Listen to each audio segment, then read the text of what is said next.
Good, happy Tuesday morning, everyone. I'm Riley King, and welcome to the Riley King Newscast right here on the Riley King Network.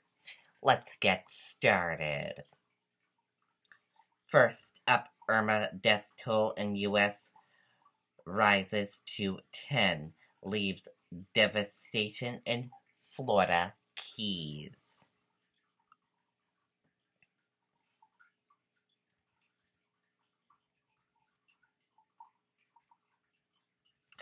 Hurricane Irma was still havoc in South Carolina late Monday after causing at least 10 deaths in Florida, Georgia, and South Carolina.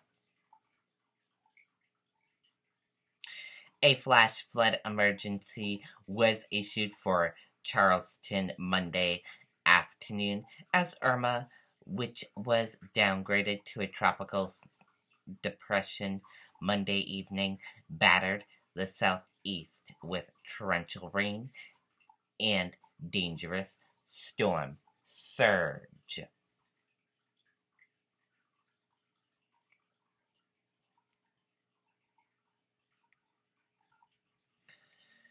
As of late Monday, Irma was about 90 miles south of Atlanta, moving north-northwest at 15 miles per hour with sustained winds of 35 miles per hour. The storm is expected to continue to weaken as its center moves northwest Tuesday. A tornado watch across parts of Georgia coast, including Savannah and South Carolina, has been canceled. Irma brought heavy rain and wind to Atlanta on Monday night. A wind gust of 64 miles per hour was reported in Atlanta on Monday afternoon, and heavy rainfall was recorded across the southeast.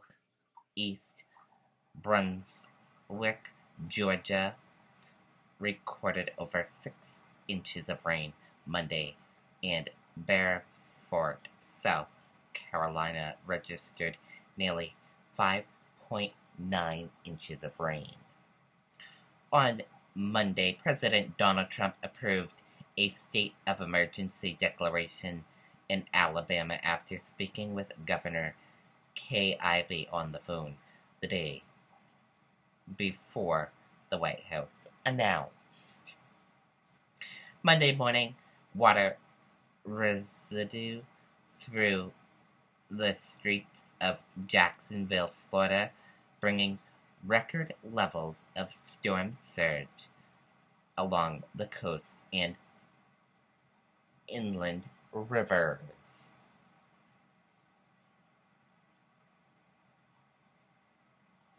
Tallahassee appears to have been spared from injuries, major damage, or flooding.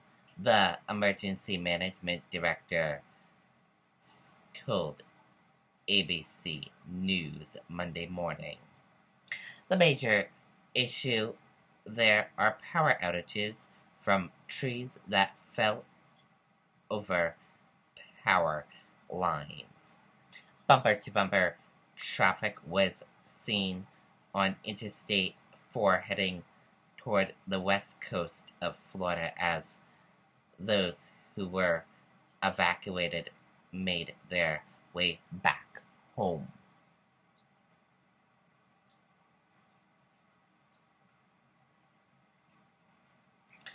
In Florida Keys, which remain cut off from the mainland, there's high anxiety and little fuel, electricity, or running water, officials said.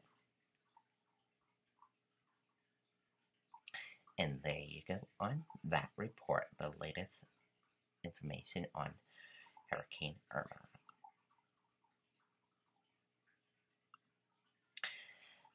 Now let's take a look at your news.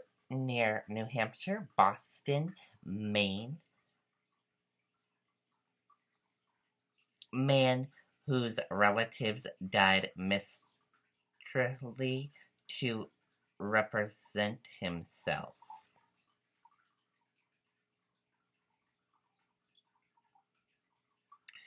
Let's take a listen to this video from WMUR News 9.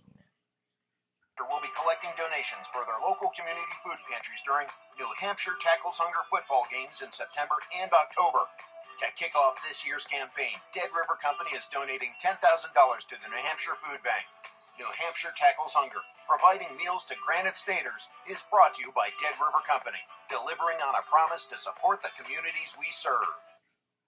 New tonight, a Vermont man once suspected in the 2013 murder of his millionaire grandfather will represent himself as his family tries to stop him from receiving an inheritance. The case became a national mystery last year when Nathan Carmen was rescued off the New England coastline. His mother with him was never found. Carmen's aunts want to probate court now to prevent Nathan from receiving any of his grandfather's $42 million estate. Okay, and there you go on that report in that video.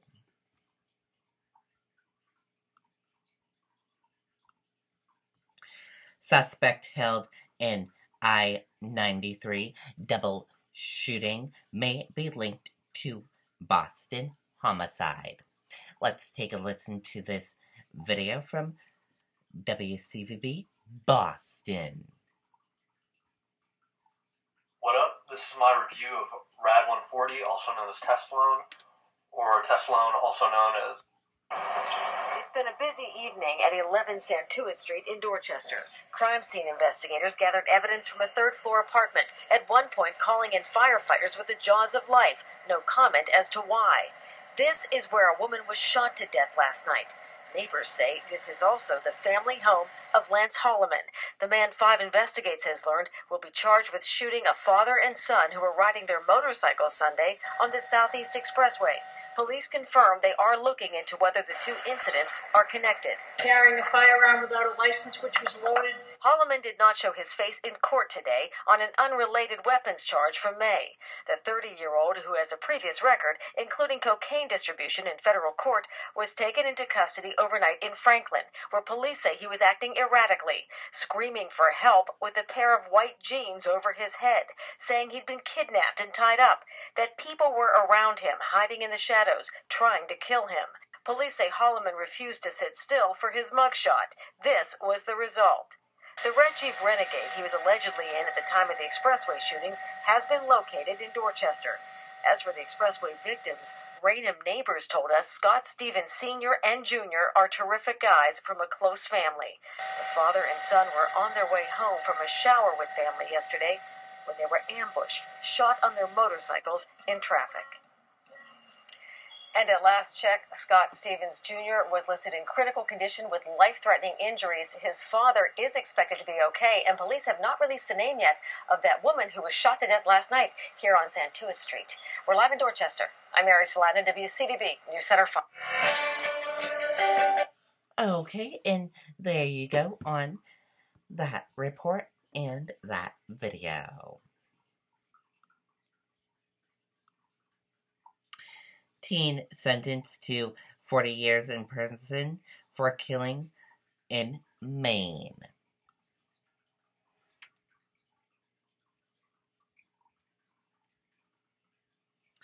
A judge has sentenced a teenager to 40 years in prison for his role in a brutal killing in Halton, Maine. Samuel Gray was 16 at the time of the killing of Keith Sutter in 2015, but charged as an adult. He pleaded guilty in May to a murder charge after his effort to keep the case in juvenile court failed. Another defendant, Reginald Dubunes, was convicted in June and will be sentenced later. Sutter, a military veteran, ran a painting business and lived alone, officials say. The 61-year-old was beaten and stabbed to death on March 1st, 2015. Law enforcement described the case as a drug-related killing. The hammer, believed to have killed Sutter, was found in the home of Dubins, who was 18 at the time.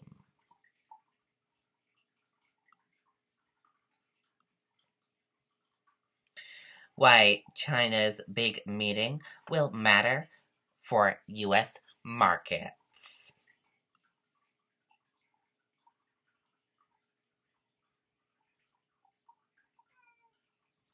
The Chinese National Congress is set to meet in mid-October, and some predict the session will have a wide-reaching implications for global markets and economy.